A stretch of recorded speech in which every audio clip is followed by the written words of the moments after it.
Hello everyone, welcome back to chemistry masters. आज के video lecture में हम 3 मेंबर्ड साइक्लिक रिंग्स जिनमें हेटेरो एटम प्रेजेंट नहीं होता है यानी कि साइक्लोप्रोपेन का डिस्कनेक्शन और सिंथेसिस को समझने की कोशिश करेंगे। साइक्लोप्रोपेन रिंग, जैसे कि हमने रिंग सिंथेसिस के इंट्रोडक्टरी लेक्चर में ये डिस्कस किया था कि वो काइनेटिक कंडीशंस की वजह से रैपिडली बन जाते हैं, लेकिन हाईली स्ट्रेंड होने के कारण या आप यूँ कहें कि थर्मोडायनेमिक फैक्टर्स के कारण बहुत जल्दी ब्रेक भी हो जाते हैं। तो हम देखेंगे कि आज कैसे आप 3 मेंबर्ड कार्बन कंटेनिंग स्पीसीज यानी कि साइक्लोप्रोपेन को डिस्कनेक्ट कर सकते हैं और कैसे आप उसको सिंथेसाइज भी कर पाएंगे। तो हम साइक्लोप्रोपेन का डिस्कनेक्शन स्टार्ट करें उससे पहले हमारे व्यूअर्स प्लीज़ हमारे चैनल को सब्सक्राइब करना ना भूलें। तो आइए अब देखते हैं कि कैसे आप साइक्लोप्रोपेन को पहले डिस्कनेक्ट करेंगे। तो इसके लिए हमने यहाँ पे एक एग्जांपल लिया है। अगर आप देखें कि एक 3 मेंबर्ड रिंग है जिसके साथ एक फंक्शनल ग्रुप यानी कि यहाँ पर आपका कार्बोऑक्सिलिक एसिड जुड़ा हुआ है। तो अगर कार्बोऑक्सिलिक एसिड जुड़ा हो इस रिंग के साथ तो आप कैसे इस रिंग को डिस्कनेक्ट करेंगे, इसको देखते हैं या इसको समझते हैं। तो अगर आप देखें तो यहाँ पे जो कार्बोऑक्सिलिक एसिड का जो कार्बन होता है या फिर आप कह सकते हैं कि जो एक कार्बोनिल कार्बन होता है वो थोड़ा सा इलेक्ट्रॉन डेफिशिएंट होता है 2 इलेक्ट्रॉन विड्रॉइंग स्पीसीज की वजह से। तो ये कार्बन जो होगा स्लाइटली पॉजिटिवली चार्ज होगा, जिसकी वजह से ये क्या करेगा, इसके अगले कार्बन से अपने इलेक्ट्रॉन खींचने की कोशिश करेगा। तो जैसे ये इलेक्ट्रॉन खींचने की कोशिश करता है तो इसमें इलेक्ट्रॉन डेंसिटी कम हो जाएगी इस कार्बन पे जो आपका अल्फा पोजीशन पे है, और जो यहाँ पे आपका बीटा पोजीशन पे कार्बन है, मे बी जो नीचे दिखा रखा है या फिर हमने जो ये ऊपर दिखा रखा है, ये दोनों ही बीटा कार्बन है इस कार्बन स्ट्रक्चर के लिए। तो ये जो बीटा कार्बन पे जो आपके इलेक्ट्रॉन डेंसिटी होगी वो आपकी जो अल्फा पोजीशन का कार्बन है उसकी तरफ को खिंच जाएगी। तो इस वजह से क्या होता है, जो आपका इलेक्ट्रॉन डेंसिटी होती है वो आपकी जो आपके यहाँ पे कार्बन स्ट्रक्चर है उसकी तरफ को जनरेट होती है, उसकी तरफ को चले जाती है। तो इस वजह से जो आपका साइक्लिक रिंग का डिस्कनेक्शन होता है वो इस इलेक्ट्रॉन विड्रॉइंग स्पीसीज की वजह से एक डायरेक्शन को चले जाता है या फिर एक डायरेक्शन की तरफ को शिफ्ट हो जाता है। और वो शिफ्ट कहाँ से होगा, बीटा की तरफ से अल्फा होते हुए आपके कार्बोनिल कार्बन पे। यानी कि ये है कि आपका कार्बोनिल कार्बन यहाँ पे प्लस पॉजिटिवली चार्ज होगा जो कि इलेक्ट्रॉन खींचेगा यहाँ से, और इन टर्न जो ये कार्बन है ये अपने जो ये आपका अल्फा पोजीशन का कार्बन है वो बीटा कार्बन से इलेक्ट्रॉन खींचेगा। तो जैसे ये इनसे इलेक्ट्रॉन खींचता है तो ये कार्बन जो होगा आपका अल्फा पोजीशन का वो स्लाइटली नेगेटिवली चार्ज हो जाएगा, और ये जो आपका यहाँ पे बीटा पोजीशन का कार्बन है ये स्लाइटली पॉजिटिवली चार्ज हो जाएगा। तो इसका मतलब है कि जहाँ पे अगर आप बॉन्ड ब्रेक करें तो अल्फा कार्बन जो होगा और जो बीटा कार्बन होगा उसके बीच का बॉन्ड डिस्कनेक्ट होगा, और जैसे बॉन्ड डिस्कनेक्ट होगा तो आप एरो के ऊपर लिखेंगे सी सिंगल बॉन्ड सी। इसके अगर आप कॉन्सेप्ट देखें तो जब हमने ये पहले भी पढ़ा हुआ है अपने कॉन्सेप्ट्स में कि जब भी आपका कोई कार्बोनिल स्ट्रक्चर्स होता है तो उसमें हमेशा आपको 1,2 डिस्कनेक्शन मिलता है। यानी कि 1,2 डिस्कनेक्ट करने का मतलब है कि फर्स्ट कार्बन पे आपका स्ट्रक्चर जो होता है वो फंक्शनल ग्रुप का स्ट्रक्चर होता है, यानी कि ये कार्बन आपका फर्स्ट होगा, और इससे जुड़ा हुआ जो सेकंड कार्बन है उससे जुड़ा हुआ जो आपका थर्ड कार्बन है, यानी कि सेकंड और थर्ड कार्बन के बीच का बॉन्ड डिस्कनेक्ट होता है हमेशा जब भी आपका कार्बोनिल स्ट्रक्चर मॉलिक्यूल में प्रेजेंट होता है। तो इस तरह से 2 स्ट्रक्चर्स की वजह से या फिर 2 कॉन्सेप्ट की वजह से आप कह सकते हैं कि अल्फा और बीटा का bond may be this one और या फिर ये ऊपर वाला वो डिस्कनेक्ट होगा। तो जैसे डिस्कनेक्ट होगा, जैसे हमने कहा कि जो आपका अल्फा है उस पर नेगेटिवली चार्ज स्ट्रक्चर आएगा और जो बीटा है वो स्लाइटली पॉजिटिव चार्ज होगा।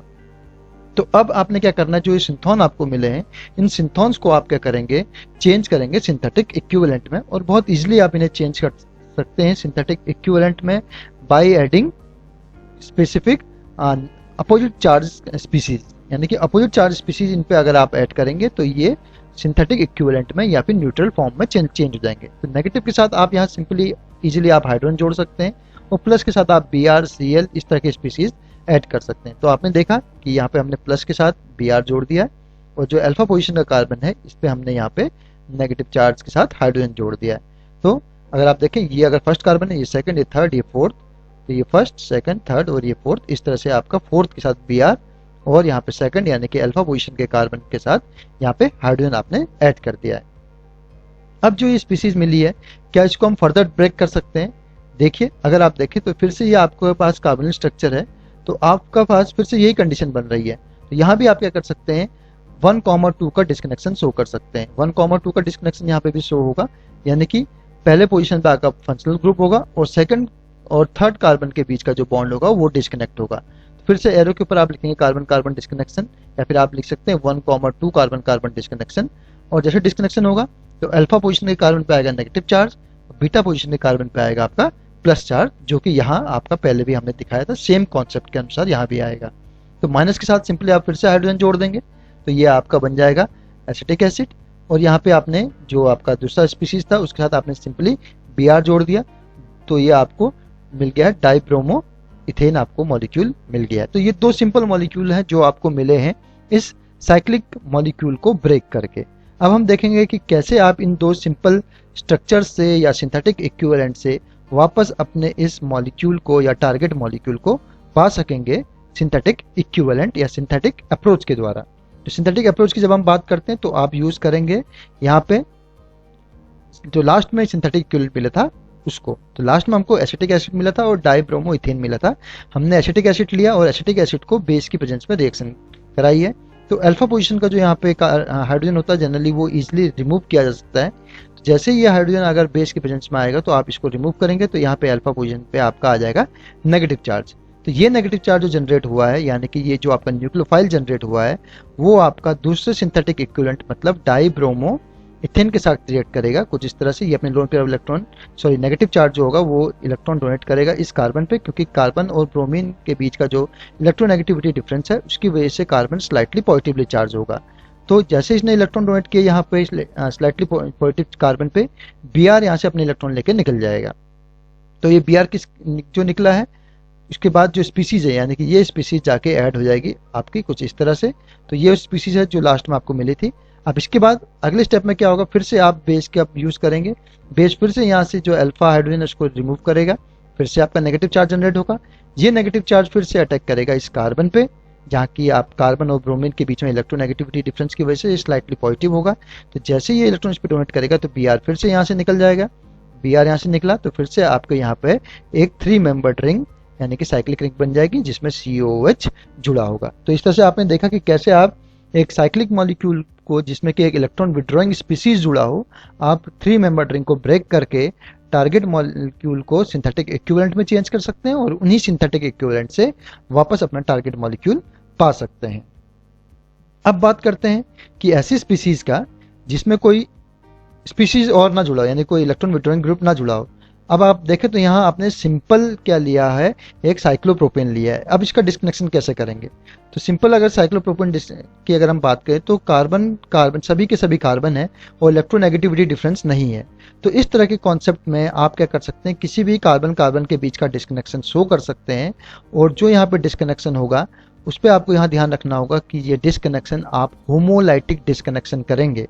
होमोलाइटिक डिस्कनेक्शन मतलब दोनों ही कार्बन के बीच में इलेक्ट्रोनेगेटिविटी डिफरेंस ना होने की वजह से एक एक इलेक्ट्रॉन दोनों ही कार्बन को मिल जाएगा। जैसे कि आप जानते हैं कि दो तरह की रिएक्शंस होती हैं, एक होती है हेट्रोलाइटिक फिजन और एक होता है और दूसरा होता है होमोलाइटिक फिजन, यानी कि जो बॉन्ड ब्रेक होता है या रिएक्शंस होती हैं जिसमें कि दो अलग अलग इलेक्ट्रोनेगेटिविटी की स्पीसीज जुड़े होते हैं, तो वहाँ पे हमेशा हेट्रोलाइटिक फिजन होता है या हेट्रोलाइटिक रिएक्शन मिलती है जिसमें एक प्लस बनता है एक माइनस बनता है।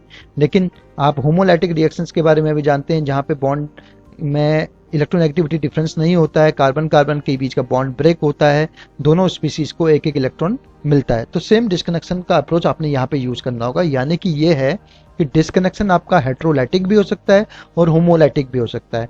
होमोलाइटिक तब होगा जब कभी भी इलेक्ट्रोनेगेटिविटी का डिफरेंस नहीं होगा या फिर नहीं पाया जाएगा। यही रूल हम अपने आगे आने वाले कुछ वीडियोस में और यूज करेंगे, जहां पे आप कॉन्सेप्ट देखेंगे डाइल-सेल्डर रिएक्शन का और आप और देखेंगे कॉन्सेप्ट साइक्लो एडिशन रिएक्शंस का। तो फिलहाल जैसे ही आपके पास दो यहाँ पे रेडिकल्स आए, आपने दोनों के साथ रेडिकल्स के साथ 2 Br जोड़ दिए या 2 Br रेडिकल यहाँ पे आपने ऐड कर दिए और इसे आपने चेंज कर दिया है 1 2 3, यानी कि इसे आपने चेंज कर दिया है डाइब्रोमो और 3 में क्या होता है प्रोपेन, डाइब्रोमो प्रोपेन में आपने इसे चेंज कर दिया, या फिर आप कह सकते हैं 1,3 डाइब्रोमो प्रोपेन इसे कह सकते हैं। तो ये सिंपल मॉलिक्यूल है।